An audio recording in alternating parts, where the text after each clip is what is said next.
நேயர்களே, மீண்டும் Krishna FM channel வழியாக உங்கள் அனைவரையும் சந்திப்பதில் எனக்கு பெருமகிழ்வும் ஆனதும். இன்றும் கூட கதை நேரம் பகுதியில் ஜென் கதையை தான் பார்க்க போகிறோம்.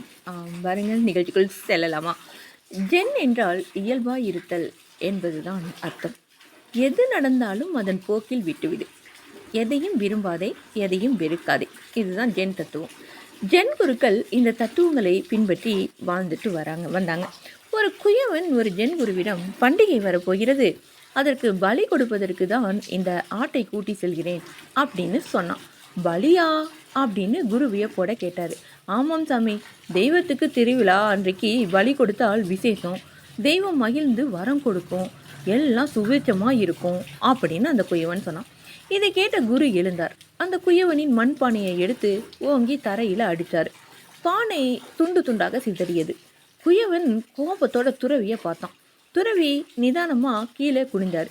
சிதறிய ஓட்டாஞ்சல்லுகளை ஒன்று விடாமல் அடுக்குனாரு. குயவன் கிட்ட அப்படியே நீட்டினார். என்ன இது என்றான் குயவன் ரொம்ப கோபமா. உனக்கு பிடிக்குமேப்பா என்றார் துறவி. என்ன உளறுகிறீர்கள்? நான் கஷ்டப்பட்டு செய்த பானையை உடைத்துவிட்டு அது எனக்கு பிடிக்கும் என்று என்னிடமே நீட்டுகிறீர்கள். கேலியா, கிண்டலா, உங்களுக்கு பைத்தியமா என்று ஆத்திரப்பட்டான் குயவன். அப்படிலாம் எதுவும் இல்லைப்பா, உண்மையான அன்புடன் தான் செய்தேன் என்று குரு சிறிதும் பதட்டப்படாமல் சொன்னார். நான் செய்த அந்த பானையில் என் உழைப்பு முழுவதும் அடங்கியிருக்கிறதே, அதை உடைக்க நான் எப்படி சம்மதிப்பேன்? இது எனக்கு பிடிக்கும் என்று யார் உமக்கு சொன்னது அப்படின்னு குயவன் கேட்டான். நல்லது, ஆண்டவன் படைத்த ஒரு உயிரை கதற கதற வெட்டி கொன்று பலியிடலாம் என்று உனக்கு யார் சொன்னது?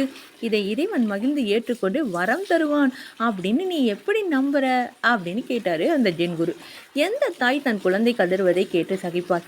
எந்த தகப்பன் தன் குழந்தை கொல்லப்படுவதை விரும்புவான் என்று குருவிடமிருந்து அடுக்கடுக்காக கேள்விகள் பிறந்தது. குயவன் நிதானமாக ஆட்டின் கழுத்தில் இருந்த கயிற்றை அவிழ்க்க தொடங்கினார். இந்த ஜென் கதை உங்களுக்கு பெரும் தத்துவத்தை உங்களுக்கு உணர்த்தியிருக்கும் அப்படின்னு நம்புகிறேன். பலி கொடுப்பது அப்படிங்கிறது சிறு தெய்வங்களுக்கு செய்கிற பூஜையாக நிறைய பேர் செஞ்சுட்டு தான் இருக்காங்க. ஆனால் எல்லா உயிர்களும் அந்த இறைவனின் அம்சம் அல்லவா?